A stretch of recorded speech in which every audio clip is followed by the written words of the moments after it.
My name is Kitty Hackle and I love to talk about everything that is pregnancy, birth and breastfeeding. If you're interested in that kind of content, if you are either about to become a new parent or you are already a new parent and you're in the middle of that hormone soup that is postpartum, make sure and hit that subscribe button and hit the notification bell if you don't want to miss any of my new videos. Hello everyone, so I'm sitting here at the window with a little moment to myself. Atticus and his daddy have gone out for a little bit of a walk and I've got Archer here in my lap, so I thought I would film a little 8-week update on how things are going postpartum for me and how things are looking now that we are back into a little bit of normality. Pete went back to work about when I was 3 weeks postpartum, how I'm getting on with that, how my recovery has been going and how breastfeeding has been going. So the first thing is my own physical recovery, and honestly, it could not be going better. My bleeding stopped around week 5, sort of 5.5.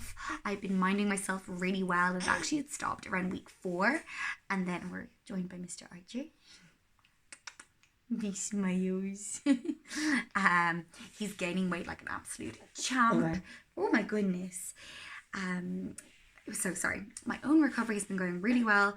I've been sort of doing a little bit of walking every day, more so for my mental health than anything else, and I've been feeling really good for it. I'm not looking forward to when the weather starts to take a turn and I can no longer do that, but about between 4 and 5 days a week, I will throw this little dude into the wrap, get Atticus into the buggy and just head off for about 20 minutes or so.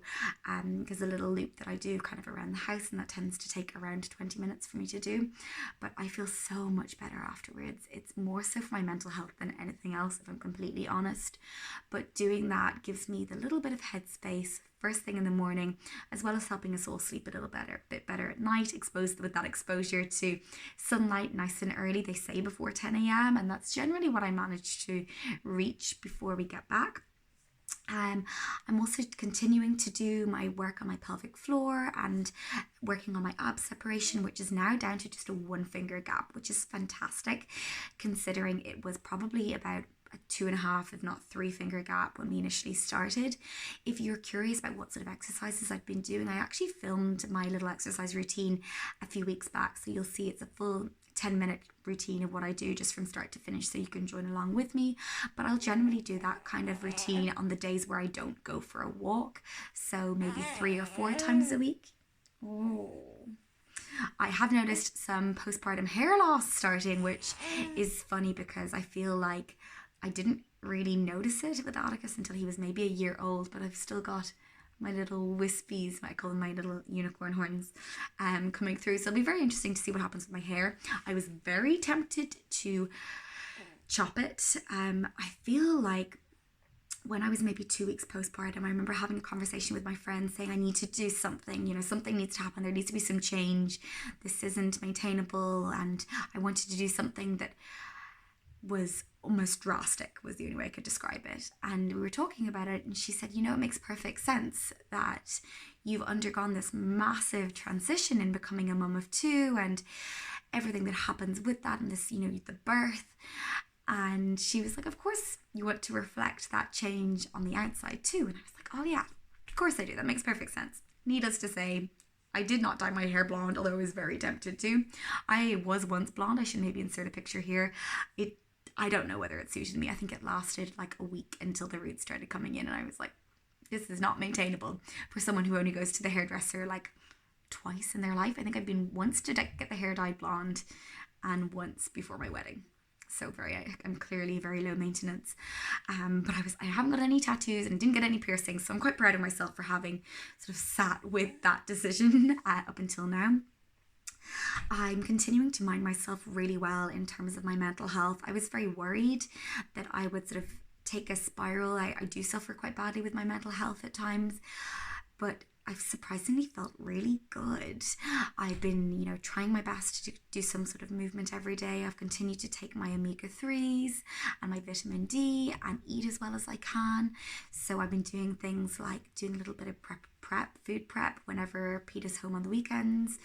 If I'm making a batch of something, I'll generally make a double batch, so it means that I don't have to cook for a day and I've got healthy, easy food at hand.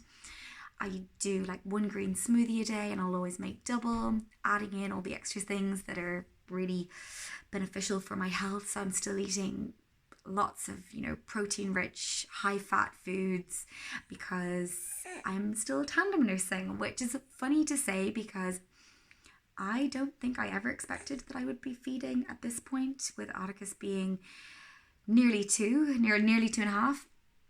So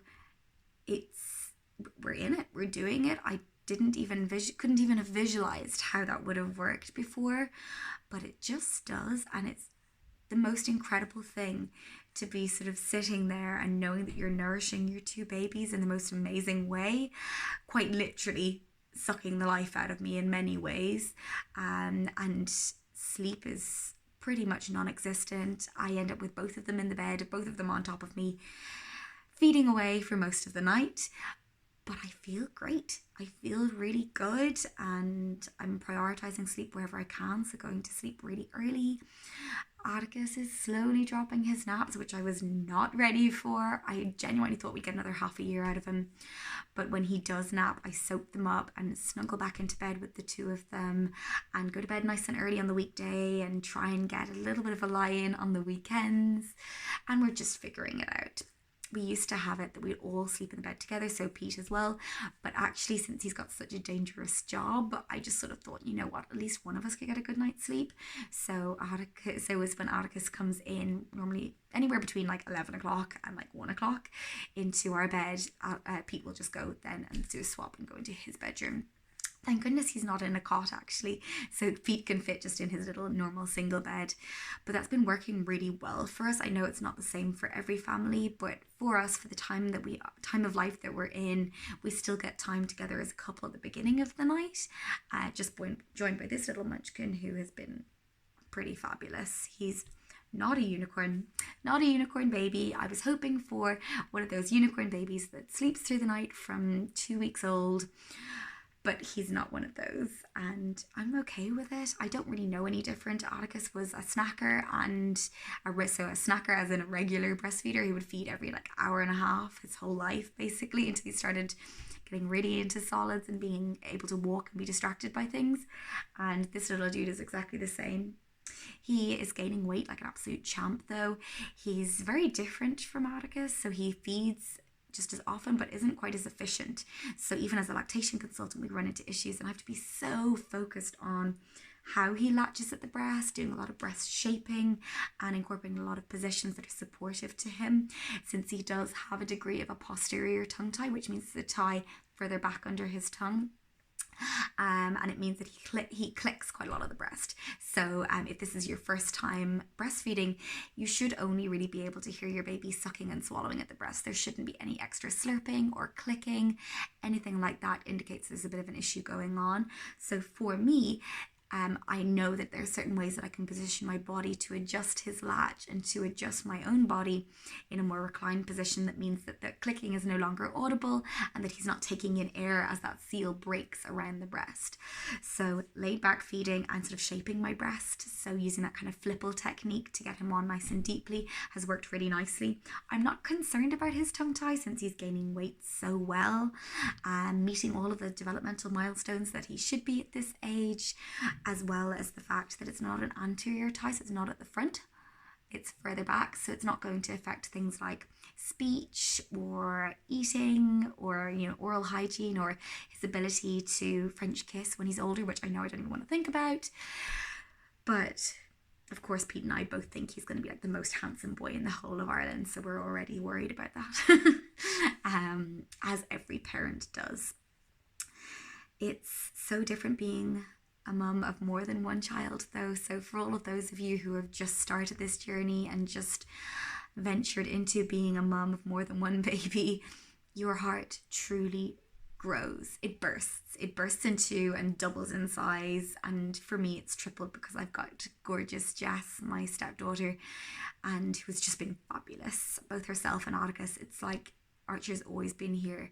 They've just taken to it like as if this is just how things have always been, and it's really, really lovely. It's taken us a while to kind of get our footing, but not nearly as long as I thought that it would. And I feel like, as well, the biggest tip that I would have is the fear mongering around having more than one baby, and this constant sort of chatter of, oh, you'll never get a moment to yourself, it's just insane, and just how hard it is. Don't listen to any of it. It's all bonkers. You will find your way. You'll figure out your way of doing things. Your heart will grow in size, and you're going to ace it. I don't really have anything else to report at the moment regarding how I'm doing or how baby is doing. But if you have any questions for me, if you're following along on the same journey as me and you've just had your new baby, make sure and put a little comment down below so we can build this community on here.